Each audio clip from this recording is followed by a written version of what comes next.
Hello, everyone. Welcome to Q&A. It's Thursday, February 13, and I'm here with a few lab members who are here, and I'm ready to take some questions. I don't have any specific announcements or anything specific to say.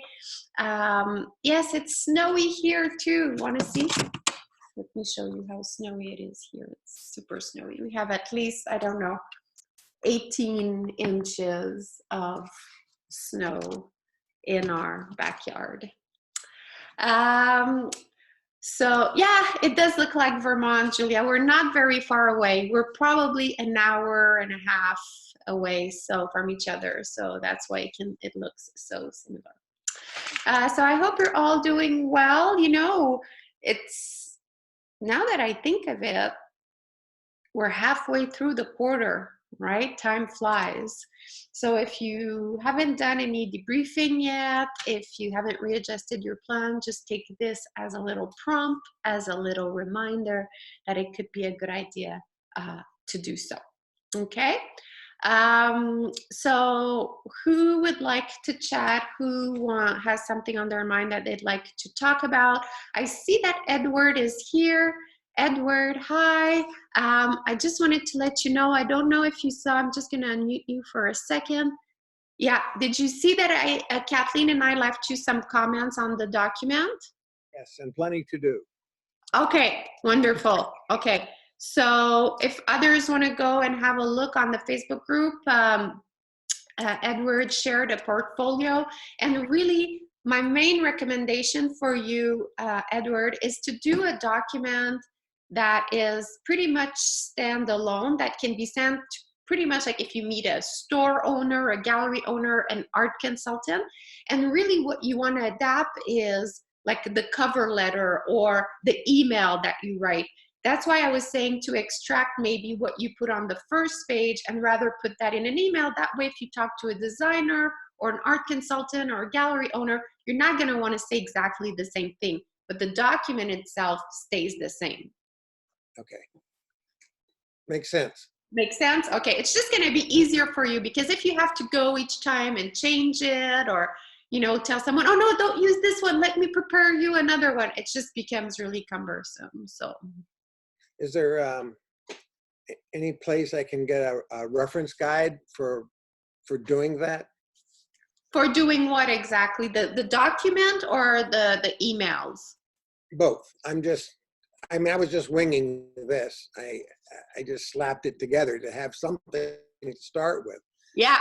Well, I mean, if you go in the files section of the Facebook group, I mean, Patricia, Jessica, Mardell, there's a bunch of people who shared documents on there, so that can give you some ideas of how it could look like. So for instance, Patricia's document is on a black background, a little bit like what you were doing. So that maybe could give you an idea of how to set it up. And then for the emails or the approach, we have a partnership workshop in the labs workshops there. So maybe you could have a listen to that one, because I kind of give some ideas of how to pitch, and then we can definitely look at more specifically what your pitch could look like with the people that you want to reach. Okay. I know mine came across maybe a little too personal. I see some of the local businesses are taking a very professional, I don't know, a viewpoint about what they do and offer, and I don't like that. And I don't want to try to compete with them on that basis, I think. Yeah. But I also don't want to be so homegrown that I may not be somebody they want to work with. Well, I think I think you can absolutely have your own personality when you're writing to them, and you don't, like, if it sounds too generic, your voice is not going to come out. And I totally agree that you should have your voice, and you should be really you. But let's not forget that it's the art that's really going to make or break the sale, right? Like if the art is not presented in a way that it creates impact, that's where you're going to maybe miss an opportunity, right? So that's why we want to make sure that the art is like at the center of that document. And keep in mind also that the document and the email, and this applies to everyone here who's doing pitches, the goal is not to make the sale. The goal is to get a meeting, right? To have a chance to go and talk to them and do the scary part, right? Which is go and meet with them. So we just want to put enough in there to excite them, but not too much so that they make up their mind completely. You want to have something else to add when you go and meet with them. Okay. Okay, didn't want to put you on the spot there. Just wanted to make sure you saw the responses. So I did, and I appreciate it. That's what I was looking for. I almost said, give me criticism. I had to take a word out. I said, give me brutal criticism. Well, I mean, yeah. Well, it's always easier to give feedback on something that's, at least you put something on there, because then we're just talking and we don't really know what we're talking about. So at least now we had something to look at, and we're happy to look at another version when you're ready. Thank you. Okay, you're welcome. Next up, Andrea Walters, where are you? If you're here and you want to chat about something, just let me know in the chat box. You know how we roll, so just let me know. Where is Andrea?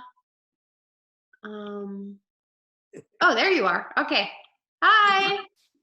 Hi. Oh, good. I'm unmuted. Perfect. Hello, Catherine. How are you?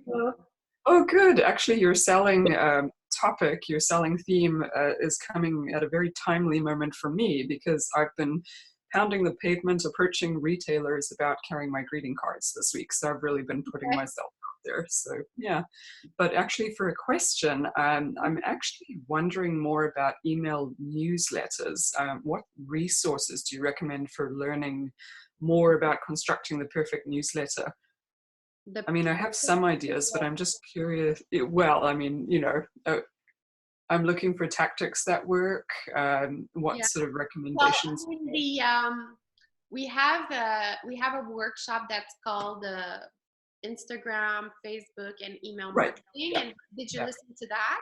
I did, yeah. Yeah, so I'm looking for more in depth on newsletters particularly. Because there's one slide on there where basically what I tell you is that most people overcomplicate newsletters by thinking that they have to put a lot of content in there, but really, I've worked with online marketing experts like in past careers where I was doing these beautiful newsletters with like template and different news, and they came in and they just like said, taking this all out, and it's really about one newsletter, one topic.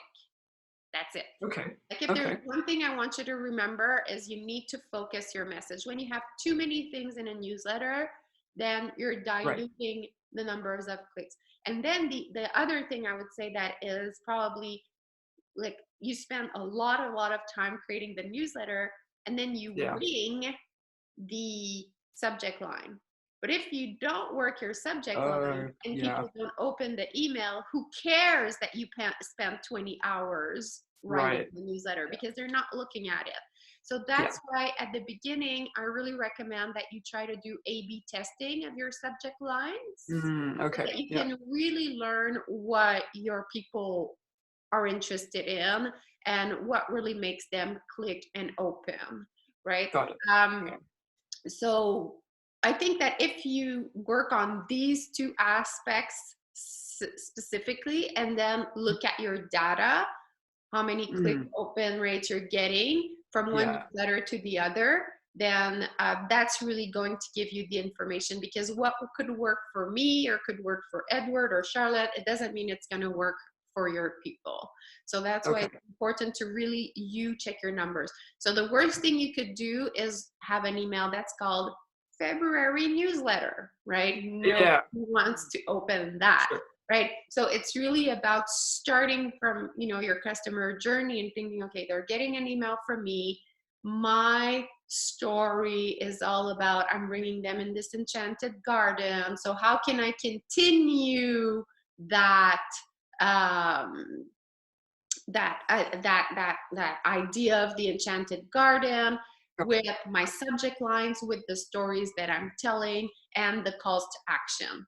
Yeah, the third very important thing to consider is their call to action. Because I sometimes see newsletters that don't have a call to action, and that's often a missed opportunity. Well, yeah, it is a missed opportunity. Yeah, no, I get it. Yeah. Try to have, when I say you need one call to action, it doesn't mean that the whole newsletter just has one call to action. It just means that even if you have multiple calls to action, they're all leading to the same thing. Oh, okay. Yeah. Okay, I think I get it. Themed. Yeah. So you could talk about your cards and have a few places where you're sending them to your cards. You don't have to wait till the end of the email to go get them to check your cards. But if your email is about the cards, it stays about the cards. Right. Okay. That makes sense. Move around and say, oh, I have cards and I have a show and then I have this and then I have that. Because then what happens is you're losing them. Right. Okay. Yeah. Yeah. Okay. That helps. Thank you. Okay. So, and also thinking about, like, if you start working with retailers, for instance, then do you need to segment your list, right? Do you want to say the same thing to your retailers that you're saying to your clients, consume the B2C, B2B, right? Are you still telling them the same thing? Sometimes yes, sometimes maybe not. Maybe the frequency of the emails are going to be different. So that's also something you can think about. How do you want to segment it? Okay, thank you. Yeah. Okay. Perfect. So you've started talking to some retailers. What kind of feedback are you getting? Well, I have got, really positive actually. Most, or I haven't seen many this week yet, but the ones I have seen have been quite enthusiastic. So half of them were really enthusiastic. So I'm hopeful. Unfortunately, it seems like I'm coming at a weird time because a lot of them are quite full with their cards right now. So, maybe when the tourist season starts, they say there are going to be more opportunities then. So anyway, we'll see. And I think it's also a great opportunity for you to just listen to what they're saying. And then, like, you're coming in with the cards, but then also listening, like, do you see that there's other opportunities for work like mine in your store? Like, are you, like, because right now I'm thinking cards, but we could think prints, we could think printing my work on some household items. Like, this is like, once you got the conversation started and you know that they like what you're doing, then use that time to really listen and hear, because, like, okay, well, you don't have time, you don't have maybe space for cards right now, but what is it that you're selling really well in your store? What do you need more of? What are your clients asking for? What did you wish you had in your store that you don't have? All of that can really help you make that exciting offer that they can't resist. That's a good idea. Yeah, thank you for that. Yeah, I'll think about that for sure. Asking. Well, once you have their attention, it's and they're interested, then it's the right time. That's not the kind of thing you can do over email, and it's even difficult to do over the phone. But once you have them, then it's good. Yeah, perfect. Thank you. That's a great suggestion. Okay, you're welcome. Okay, Lloyd. Okay, Lloyd, did you put your document? Lloyd says, I would like someone to look at my portfolio. Did you put it on the Facebook group now? Wait, let me unmute you. I can hear you. Go ahead. Not yet. I will later tonight. Oh, okay, perfect. Yeah, okay, just wanted to let you know. And you can be brutally provide brutal comments. Okay, and if you want, as you're putting the final touches to it a little bit, like I was saying to Edward, if you want to look at other examples that Yeah. are in there that can give you, and all of them we gave feedback on. None of them are necessarily, well, some of them are final versions, but it's just to give you ideas. Also because looking at what others are doing, you'll see like, oh, I like this and I don't like that, so I don't want to do this for mine. So it's just good to see how opening up another portfolio, how it makes you feel, and you say, oh wow, I like that, how it created that impact for me, so I want to, either do something similar or different. Right. I looked at those files on Okay. on Facebook. Yeah. Okay, wonderful. And one comment that Kathleen made to Edward, which I thought was super relevant, and I hadn't really even thought about it that way. She said, if it's mostly to send by email and open on a computer, think about doing it horizontally because it fits a screen. I did mine horizontally. Yeah. I thought it was pretty, I thought it was a pretty cool recommendation, although now we don't know if people are going to open it on their phone, but even if it's their phone, they can turn it. So it's fine. Yeah. I did that also because of my paintings have a lot of texture in it. And so on one side, it's the picture. And then I have, with each photo of a painting, I have 2 detailed shots. Okay, wonderful. Yeah, that's a good idea. Yeah, that's a good idea. Because I know you said that with the photos, you had difficulty really getting that texture really visible. Okay. So I have another question for you, if it's okay. Of course. The last time we talked and I had 20% off, I told you that I had a gallery that came to me and told me that I shouldn't do that. And it was it made my cheap, or I was being cheap in selling my work, is what he told me then. Yeah, so for Valentine's, let's just agree that it was your opening, and it was like your first getting people in the door thing. It wasn't like, oh, there's an ongoing 20% if you go to Lloyd's gallery. Right. Okay. So another thing happened just recently. Another thing happened. So for the people that have purchased art from me before, I sent them a Valentine's offer of 20% off of any painting for their loved one or something. And the gallery, my mailing, I have the gallery on there as well, and he received it again. And so yesterday we had a little sit down, I don't know what you want to call it, come to Jesus, if you will, conversation. I was gonna say. And it started off pretty rough, but it finished well. I think his gallery he's had for a number of years, and I explained to him that I'm taking this course with you and that I'm doing a lot of marketing online and social media, and he doesn't do that at all. And I'm like, I just feel like I'm trying to do something that is more relevant in today's time versus 20 years ago. And he kind of he said okay, basically, with a lot more words involved. I'll just say he said okay. But I guess we finished off. He kept the paintings, and in the gallery he's still going to show, and we'll just continue working. But he understands that I have my way of doing. The first thing that he said was he was going to tell me how to run my gallery as well, and so it turned into a better finish than start. I thought it was funny. I thought I'd share that with you because of the previous comments that we had. And do you so he's okay with you, so you're going to continue the relationship basically? Yeah, we will continue working together in his gallery. I've initially it wasn't clear, and I think for everyone in this group, I mean, when you're working with a gallery, you need to be very clear in what you can and can't do.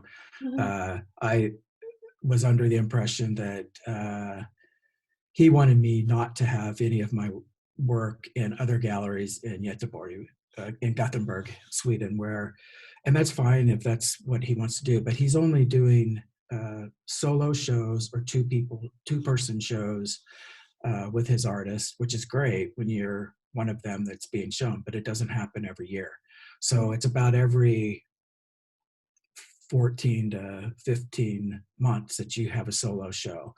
And so I told him, I'm like, I appreciate what you're doing, but I'm going to have to also look into other galleries in Gothenburg because I have a lot of followers there. I have a lot of people that are asking me, where they can find my work and that kind of thing.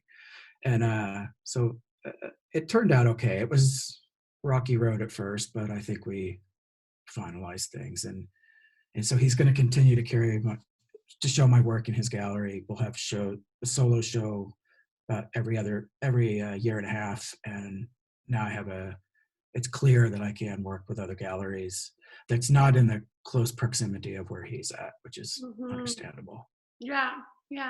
Well, I mean, a couple of things. I'm really glad that instead of thinking that maybe he's thinking that maybe he wants this, you actually sat down and had an actual conversation about it so that everything is out in the open, because I don't think you meant to do this to kind of sneak up on him or whatever, right? Like it wasn't, and I think that was the initial problem, is he thought that it was a mass email to just anyone and everyone out there. And it wasn't. It was specifically to people that's purchased work from me before. Yeah, exactly. And so when I explained that to him, it began with emails and messages back and forth, which never works. And so I had to, I live in a small town in Sweden, so I had to go to Gothenburg to get some art supplies. I told him I'd come by and we'd talk, and it definitely, and I told him in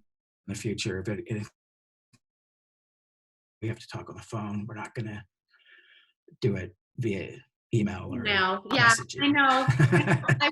I had never works. Situation yesterday where I was like, yeah, maybe it's better for us to have a conversation than to do this by email, because email can be tricky.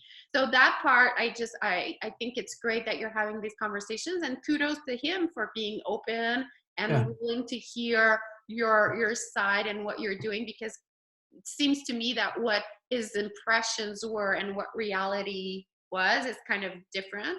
And I think that offering something for your buyers, like your existing buyers, isn't in any way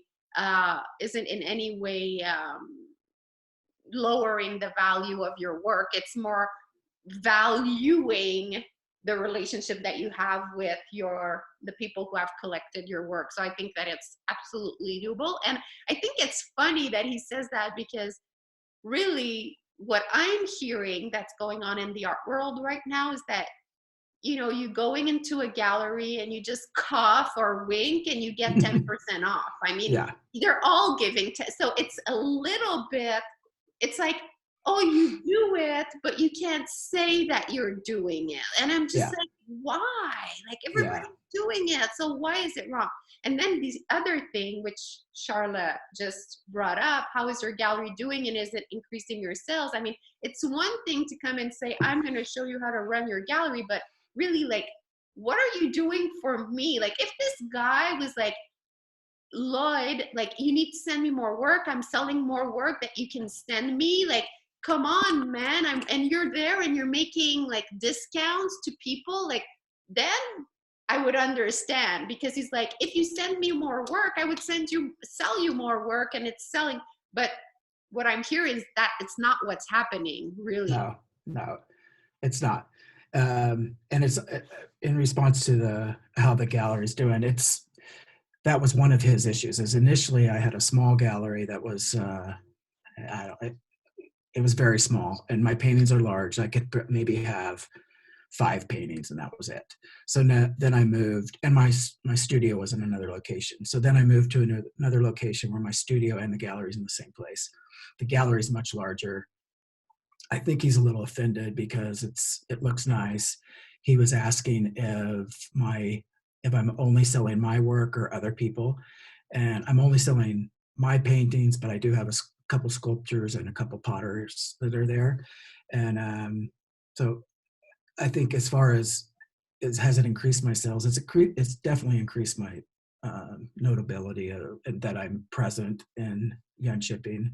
Mhm. But as far as sales, yeah, it increases because of the fact that I'm present and people can come in and see it. It's very easy for me to do special things like working with the community, maybe a group of people. Like I have a friend, she's pretty well known in town. So next week I'm going to have a luncheon with her and her girlfriends, which is fun. It's like I can talk about my work. Instead of having, instead of having an open studio, I have an open gallery. Basically, Yeah, it's a glorified studio, exactly. and Yeah. it works. I mean, the benefit of being where I'm at here in Sweden is that it's pretty inexpensive to have the space that I have. Mm-hmm. In the States, it was the same price for a small studio that I get Mm-hmm. now, a studio and a gallery. So it's not a lot more expenses, and the fact that I can do little openings and projects with people and have openings every first Friday or something like that is nice. It's nice. Yeah, Yeah. absolutely. Yeah. So, I mean, the point I was trying to make, and in all your conversations, because every time we have these conversations, I don't want anybody to listen to this and take it as an absolute, right? It's always very dependent on the situation and on the relationship.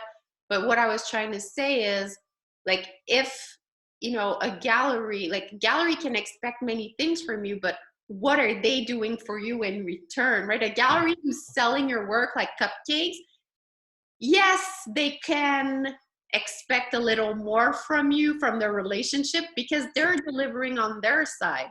But Yeah. when they're not, for whatever reason, and you still need to continue to sell on your end because it's just not enough, then you have some negotiation power on your end too. So it's just always about finding the right, and not forget that we're all human beings and we can all be reasonable, I think, if we sit down and talk to each other. And I don't know why so many artists are afraid to talk to their gallerist. Maybe they're afraid that the gallerist will just pick up and leave, but they need you too, right? So it's like it's a relationship, and sometimes one gives more the other one, and just finding the right way to work together. So when are you going to have a show with them? Do you know? It won't be until 2021. Okay. I had one just recently, but Okay. he does keep maybe 6 to 8 pieces in his gallery at all times. Okay. Yeah. So we can So I have reached out to all the galleries, like you just said, and just asking them questions about what's the best thing for me to do to help them as well, social media wise, and when I'm doing my Facebook ads and Instagram ads, how best to help them as well. And they've been really responsive, the other galleries, but particularly the ones in the States. Yeah. Because I've worked with them for so long. Yeah. So. Yeah. And maybe they're a little more in that commercial mindset also. Yeah. Sometimes I feel like I'm in hillbilly country sometimes in Sweden. a little behind schedule. For so, like, it's just, it's just a question of, it's the art world. They're so scared to lose something if they become a little bit more modern. Just listening to what Chris was saying when she went to the symposium in Spain, and how the art galleries were talking about the market. And they even did a panel on what millennials are looking for, and I saw pictures like what millennials are looking for when buying art, and the whole panel were like people 60 plus talking. So how hard would it have been to bring in a millennial to talk, like, instead of bringing someone who's like 60 to talk about what 30-year-olds want? Why don't you invite 30-year-olds to talk about? But then, like, what will they say? What if they say something that's kind of in another angle than what we're saying? We're gonna look stupid. Like, it's always about, and even there, like with your gallerist, like, he was worried about what he would look like, right? When he like representing you if you're doing these things. So there's a lot of there's a lot of ego to manage in this industry. So well done for you, Lloyd, and happy to look at your portfolio when you're ready. Okay, thank you. You're welcome. Charlotte's saying, is it normal to have to work to help the gallery when they charge you 50%? The answer is it's not normal, but it's kind of what's happening. I mean, because here's the thing, right? They're charging, it always depends on what kind of conversations did you have with your gallery when you started, and what kind of conversations are you having with them as you're moving along, and what were your expectations of them? Because 50%, it can be a lot and it can be very little, because it depends what the goals are. So yes, it can be that they're selling your work. It can also be that they're introducing your work to museum collections and to curators, right? Maybe they're preparing, they're getting a writer and they're getting marketing material together, like a catalog of your recent work, your recent show. Even just putting together a show costs money, right? You're getting their square foot, you're getting their staff to work for you. Are they doing PR for you, right? So these are all the things that we expect a gallery to be doing. Not all the galleries do it well, and they're not all good at everything. Some of them are better at selling, some others are better at maybe getting you into the arts community with some museums, others are maybe better at getting you PR. So it really depends. So you need to kind of have these conversations with them to make sure that what you're expecting and it's a partnership, right? So what they're expecting, what you're expecting is coming together. Now, is it normal to have to work? It depends how you define work, Charlotte, but I think it always helps to see it as a partnership and not see it like as something that it's them against you, right? And say, well, okay, well, you're bringing in these buyers. What can I do to help? Would it be helpful if I'm there? Is it better if I'm not there? What is it that I can do to help you? So obviously, if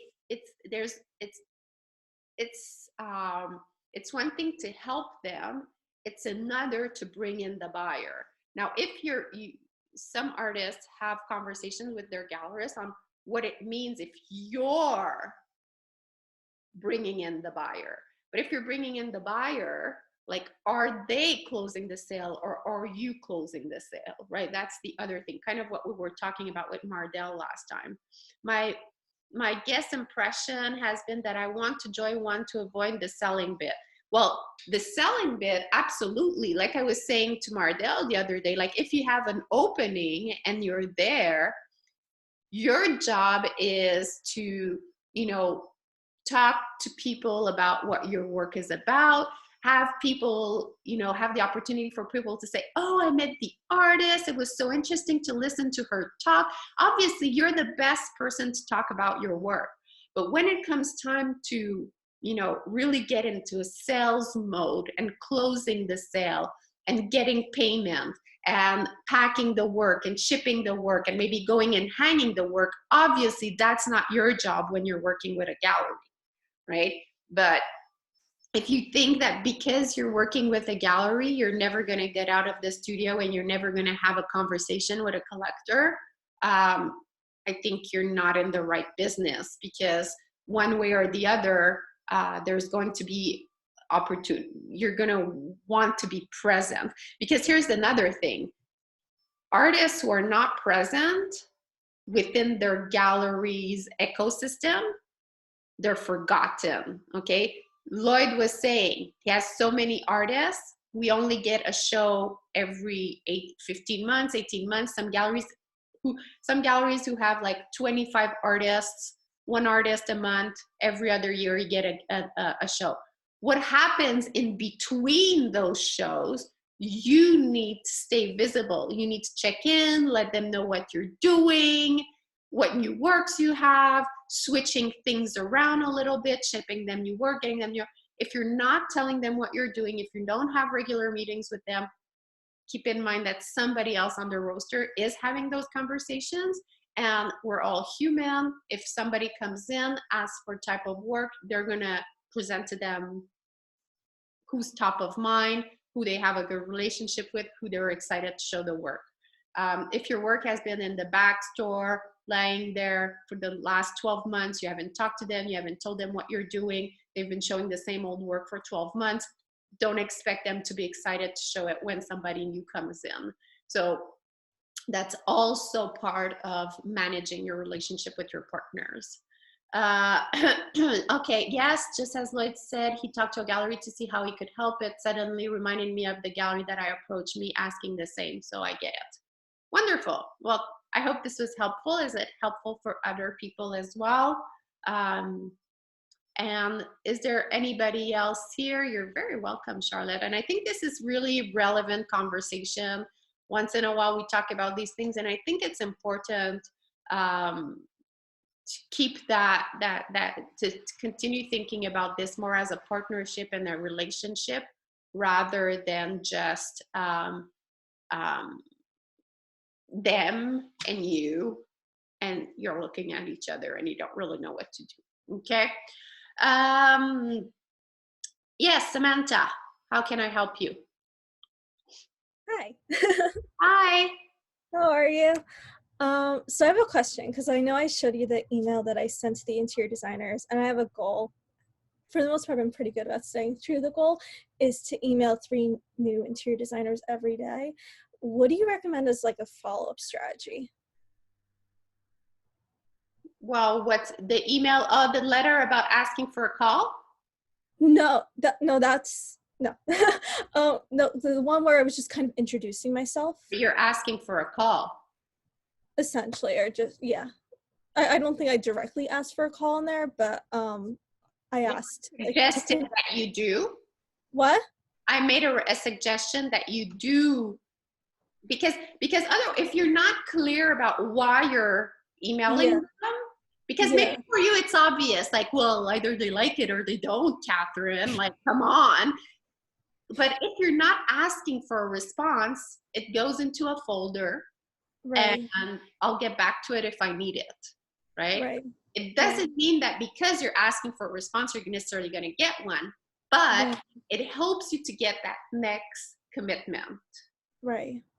So what is it that you want from these designers? Do you want to go and meet with them? Do you want to have a Skype conversation? Do you want them to come to your studio? What is it that you would want ideally to happen after these emails? Ideally, it would be for them to come to my studio, because I'm like, nothing compares to seeing work in person.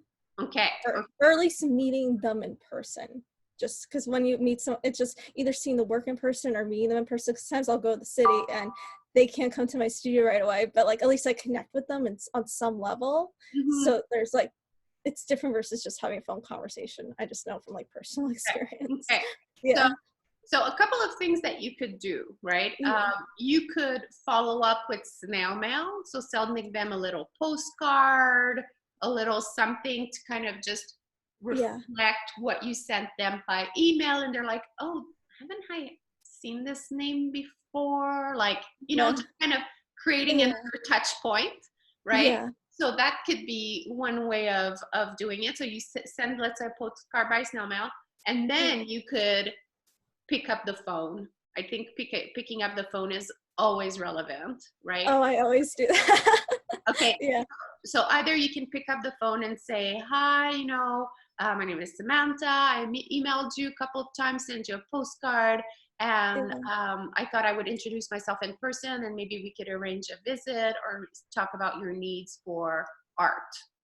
Right. Okay. So that could be a good follow-up. You could also do or you could maybe, if you're following them on Instagram, send them a DM and say, well, DMs, it always depends on the size of the firm, right? If it's a one-to-one person, a designer that's doing their own thing, DM is great. If it's a firm with like 8 designers, then like it's the assistant of the assistant who's doing the DMs. That's not a good way to do it, right? So, so you can either follow up like that, you know, and then you can say like, I wanted to make sure you received my packet. I sent you a couple of postcards or a postcard so that you can see up close what my work looks like. And I'd love to invite you to come see my work at my studio. Okay, cool. Okay. But I think what we've seen, like from people who've done it in this group and from other people that I know, Kathleen, Kathy, and other people that I know, sending a little something by snail mail usually creates an interesting impact. And if you have something that kind of reflects the email, then it makes it easier for people to follow up with you. Okay, yeah, I like the snail mail idea. And yeah, one thing I discovered, I met with a designer, it was last week because a friend connected us. And I was like, I usually have my prints with me, but they're in another venue right now. So I was like, oh, I'll give him a set of greeting cards. And I started doing that whenever I saw a painting, I'll give him a set of greeting cards. And he was so excited by like the greeting cards because it was something so unexpected. Mm-hmm. And I was like, it just shows you like, wow, that has such a strong impact. Yeah. Oh, absolutely. Absolutely. And here, like Lloyd says, he used to be an architect and interior designer. If you want to get feedback from them, let them know that they can get something such as 20%, so they get something out of it as well. Yeah. Because for us, it's obvious that you're going to give them a commission. But I'm sure that some artists think that, designer will just promote me and I'll take 100% of the sale, right? So if they've had such experiences, then maybe they're just like, oh, like, so it could be like and depending on, maybe some of them will tell you, well, you know what, I don't work directly with artists. And you can say, well, that's fine. But just so you know, if you do refer me to someone, I'm happy to give you a referral fee. So it doesn't have to be that I work with you directly. We can do that. But also, keep the cards, leave them on your desk. If a client likes them and you send them my way, I'll gladly give you a referral fee. But you probably would, that's more like when you're in the conversation, not in like the first email, right? Well, the first email, you could say something like, how could you put it? Without giving a certain number, you can say that when working with designers, you value their relationship and you're happy to give them discounts so that they can better serve their clients, exclusive discounts, right? Yeah. So yeah, you could say it that way. Okay, awesome. But you would recommend first, before doing a follow-up email, to just like send a card or something like that? I think so. I think it's pretty fun to do it. And I think your return on investment, like in terms of your conversion rate will increase. That's what I've been seeing. Okay, that's really good advice. Thank you. And the other thing I just want to, you didn't ask about this, but I'm just going to mention it because you said I set a goal to reach out to 3 people a day. Yeah. Depending on how you organize your work, or sending 3 a day is a lot of task switching. So maybe it's better for you to have 1 half day where you send 15 rather than 3 a day, because then you're task switching a lot and you're losing productivity. But that's just. No, I see what you're saying. Yeah, for me, it's not so much because when I do, because it's like I have this standard, like the email that I posted that you guys gave me amazing feedback on in the lab, and then it's great because then it's like, okay, let me look at their work, let me focus on what I like about their work, because sometimes after a while I'm fried. So it's if I delegate like a half hour, like I'm just gonna email, that's my job for this chunk of the half hour, and then I could do something creative or the next thing. Okay. Well, if it works for you, fine. But if you at some point realize that it's a little too much task switching, maybe you do it twice a week, 10, 8 each time or whatever, because we know that we're losing productivity every time we switch tasks. So that's why we recommend batching. What I'm nervous about, and accidentally did this like long ago and back within the days when I was doing that Earth Day contest, and I was trying to reach out to so many people, is I'm so nervous of like about saying the wrong thing to the wrong person, and then like they obviously know I'm not like that, I'm not really invested in their work, which is not the truth. But if I do so much at once where I feel like I know I'm true to what I'm saying, if I like do one at a time, be like, okay, this with this person, send that email, then do the next with this person. So I make sure I don't get into that trap where I accidentally say the wrong thing or reference something that's not Well, their what work. works for you? Like if you find that this has been working well for you, it's not broken, don't fix it, it's totally fine. But if some of you are listening to this conversation and you're like, oh, I could do that 3 a day. And it always depends on how you're approaching it. Sometimes it's easier to say, well, you know what? I have so much resistance, but when I'm thinking 3 a day, it sounds easy to me, so I'll do it. But if I think 15, then that's overwhelming. I'm like, forget it, I'm not gonna do it, and you don't do it, then you might as well do it like that. But then on the other hand, if you're someone who feels like you're always like have this huge to-do list and you're always like task switching and you're uncomfortable with it, then maybe you want to look at having an option that it's more around batching your and I totally get what you're saying, and I know you know Todd Herman's work. I've been to his event 2 times, so I like totally get it. Okay, wonderful. So good luck. Let us know how it goes. Let us know if you're getting responses and you need help with the follow-ups. Happy to help. Awesome, thank you. You're welcome.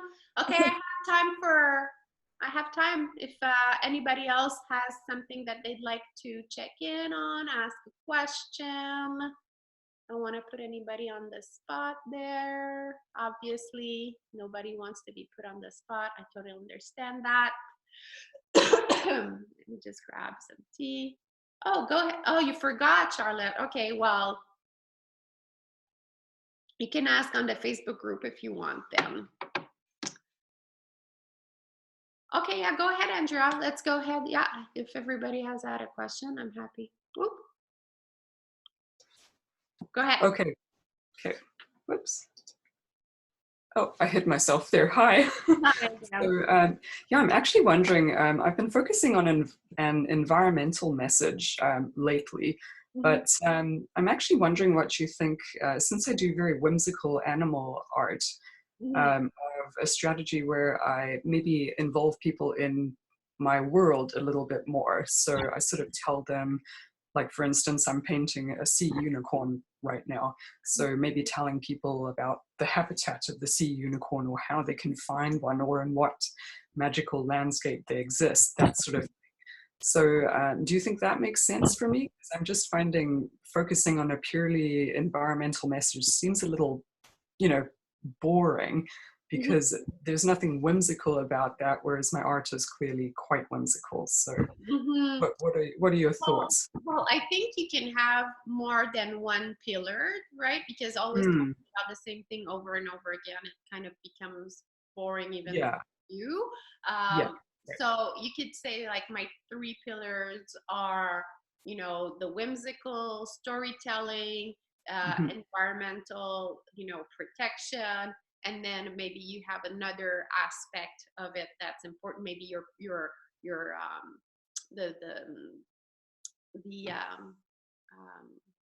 maybe there's empowerment in the stories that you're telling. Maybe, I don't know, like whatever that's happening in those stories. So I don't think you need to have just one, but really what I think that you need to ask yourself always is why. Like, let's say here you're talking about, you were saying what a sea unicorn is. Okay. Why are you painting the sea unicorn? Why is it interesting for you? Why is it interesting for the people who are listening? Why did you choose that as opposed to, I don't know, another, right? And then the environmental message kicks in, right? If you just talk about, well, like you're doing like a National Geographic's ad, right? It's like, if I want to learn about that, I can just look at National Geographic, right? Yeah. Why is she telling me this, right? It's a little bit like we had conversations with Julia, who's doing, the wildlife art, and then Right. why is she investing in, helping with fighting the fires in Australia, right? It's all about the why and how it all comes together and why it's important. So just making sure that you're tying it always to your why, so that people make that connection and understand what you're telling them. Right. Okay. Yep, that makes sense. Because for me, I mean, I see the I find that it's relevant. I don't see that there's a disconnect, because we are nature. You're painting nature scenes, you're painting, animals. Like, that means that you have a love of nature and you want to connect. Absolutely. You want to connect us with your message, right? Right. So I don't think that anyone who does any sort of landscape scenes or tells a story around the earth doesn't care about it. Yeah. Yeah. I would agree for sure. Yeah. And in your case, if like I was saying, that your work kind of reminds me of Dakota's work, where at first glance people might think that it's not for them, it's more for children. Or so if you go deeper in the layers of your work, that's how you're going to get people to resonate with it. Right. Not see it as, oh well, that's children's illustration, which is not, it's not the case. No. But if you're not telling the story, if you're not going deeper on what it's about, then how can you get them to care?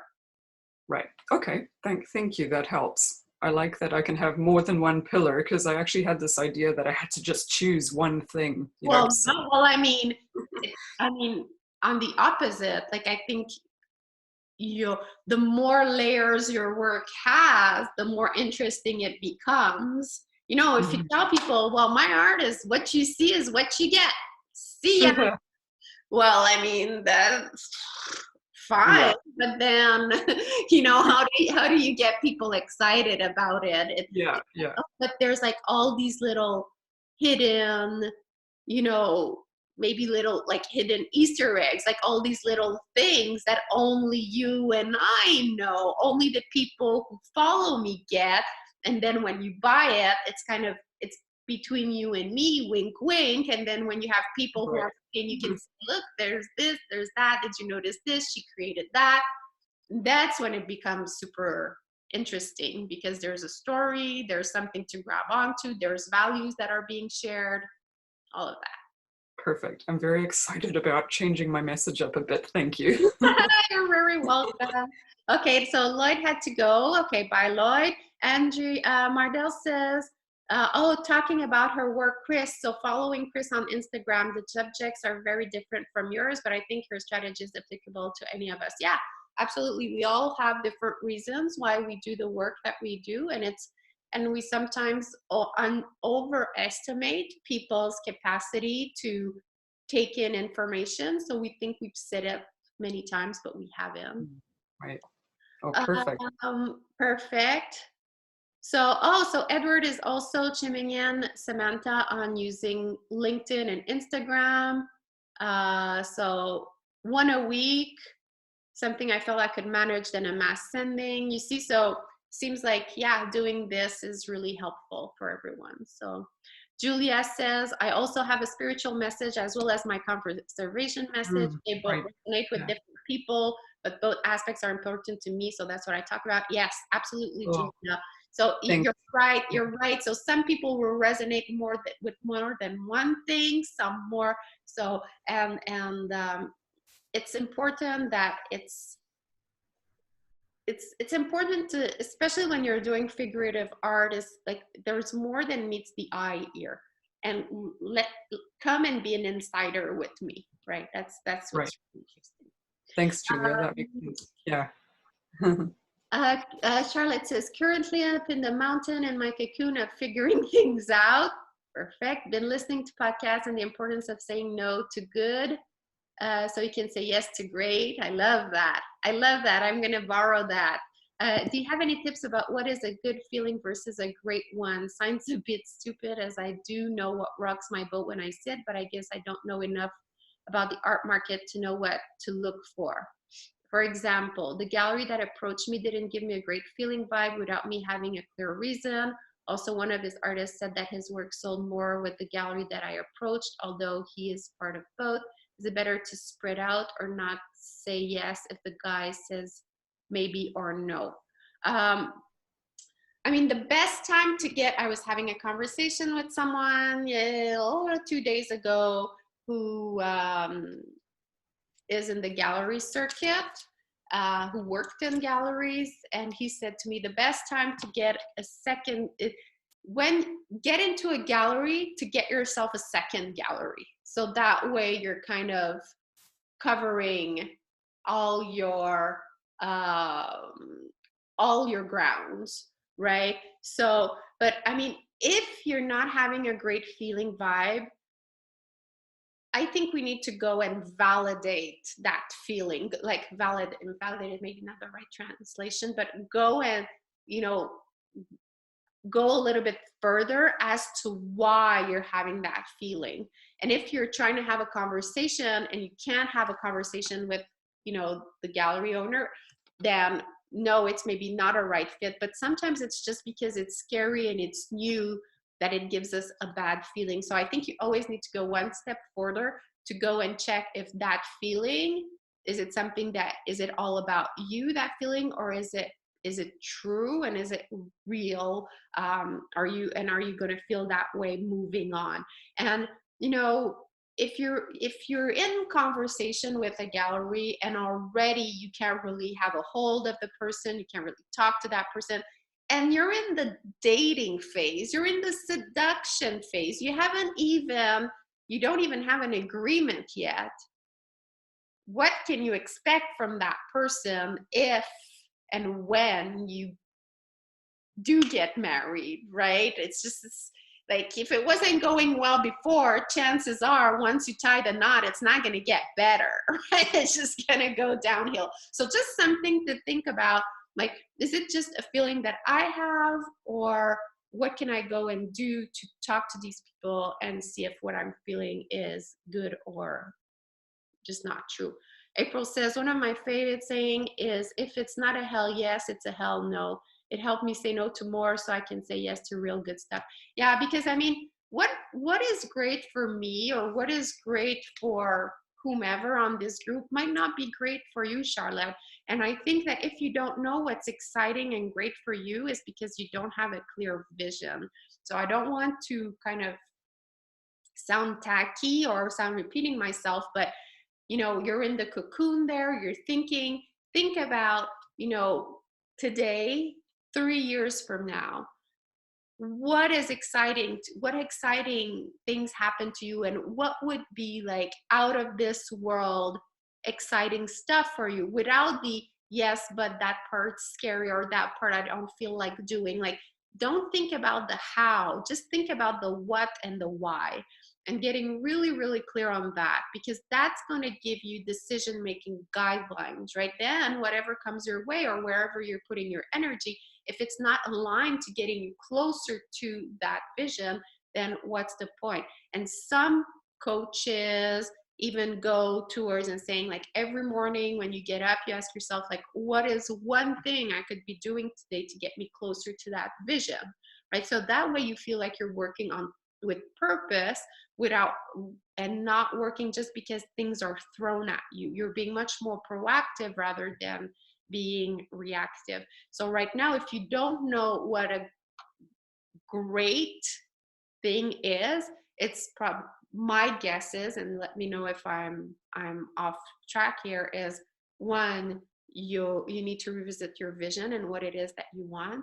And two, you're tired and you're moving really quickly into the how it's going to happen, and just even thinking about it exhausts you. So you're thinking it's not for you because you're getting way too much in the how, when really how it's going to happen, you need to let go a little bit and trust that things are going to fall into place, and you just need to take small steps, because it's the small steps that are going to lead to it. But if you're tired, if you feel burnt out, then just the idea of even bringing your vision to reality can be very overwhelming.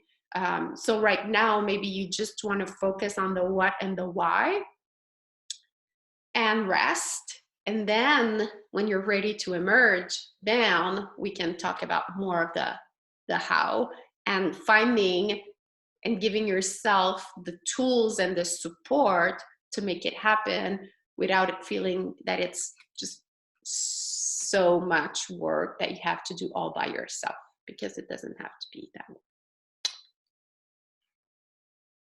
That felt like a monologue. Maybe it was helpful. Was it? Was it a little bit helpful? Hopefully. Okay, well, I mean, oh, there she is.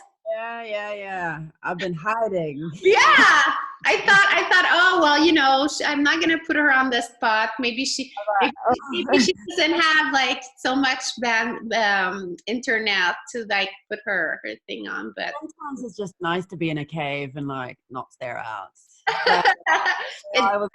It absolutely does. That was my plan last week. It got sidetracked, but that was my plan.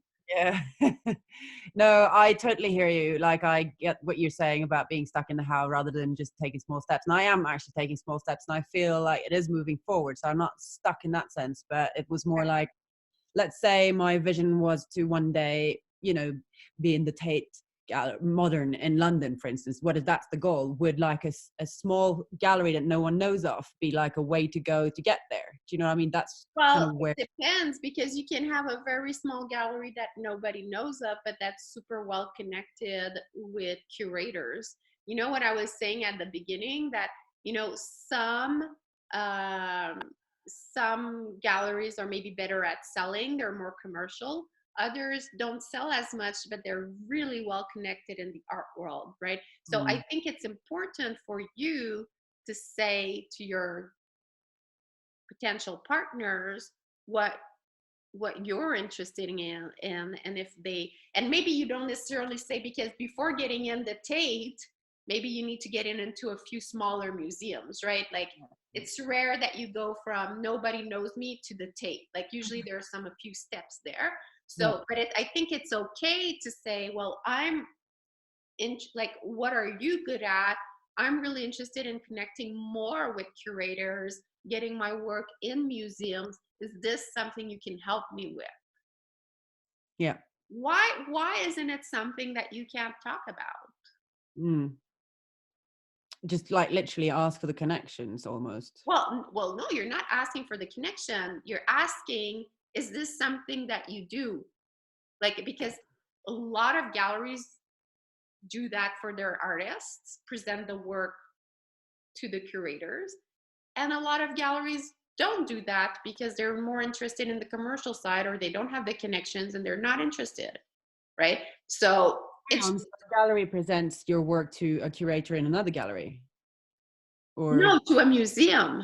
Oh, okay. To a museum, because you were talking about being in the museum collection. Oh, that was an example, but yeah.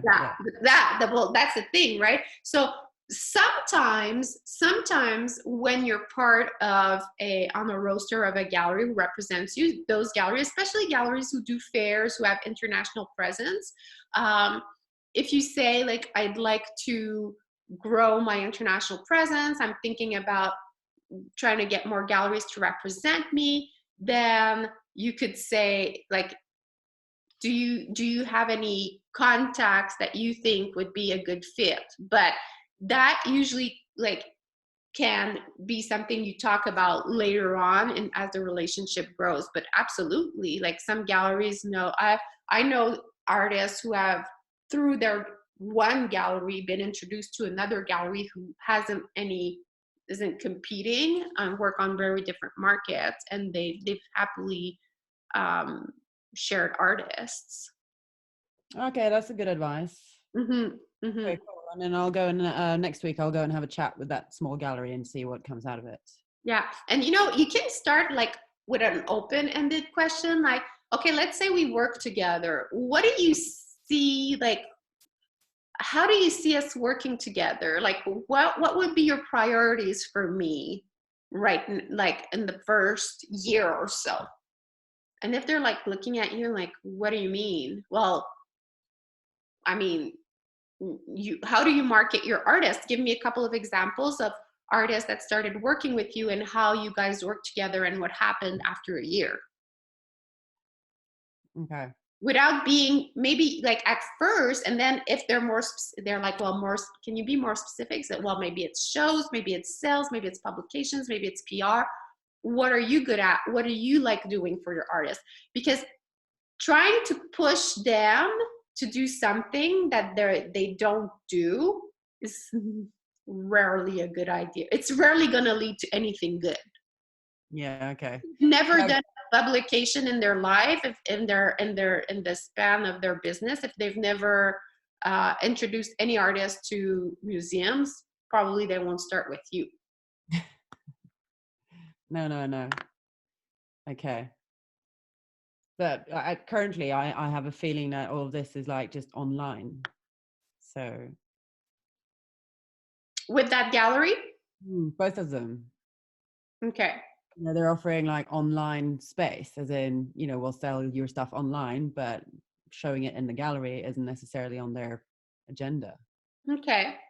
So, Well, I mean, if they're selling well online and nobody comes into the retail space, maybe it's a good thing. We don't know. Yeah. Okay. I'll go and chat to him. I think. Yeah. I need to figure this out. Yeah, I think so too, so that you can have, you know, some clarity about your next steps. It's just you know, sometimes when you meet someone, you kind of instantly get the feeling of who they are. I guess that's why because I have met him several times, like kind of a cocky attitude. You know, I don't know. I just had a gut feeling saying like, nah. But I'll go and chat and see. It depends what it is that you want. Yeah. I know people who have a very cocky attitude, but they sell like there's no tomorrow, and you want them on your team. You don't need to invite them for drinks. You just want them on your sales team, right? Are you looking for friends or are you looking for business partners, right? That's what, like, I mean, I'm not saying to align partnerships with people that you don't share values with and you just think are cringy, but sometimes you need to say, well, you know, maybe this person has something that I don't, and I could use a little bit of that in my business model. Oh yeah, no. My impression was rather the other way around. Like he sees me selling and goes like, oh, you know, maybe I could get some of that. Oh, I don't see him selling too much. I follow him on. That's the thing, right? And that's the whole point. Like that, if that's the case, then you don't need him. Might as well hire someone instead of giving 50% to him who's not going to sell. Hire someone so that you can do more of what you're doing well, so that you can build on your own stuff. Like it really depends. There's so many different ways of looking at it. Yeah. Okay. Thank you. Okay, you're very welcome. I have to run, guys. It was a pleasure talking to all of you. Let's continue the conversation on the Facebook group. I will be around all week and next week, so don't hesitate. Okay, take care. Bye-bye.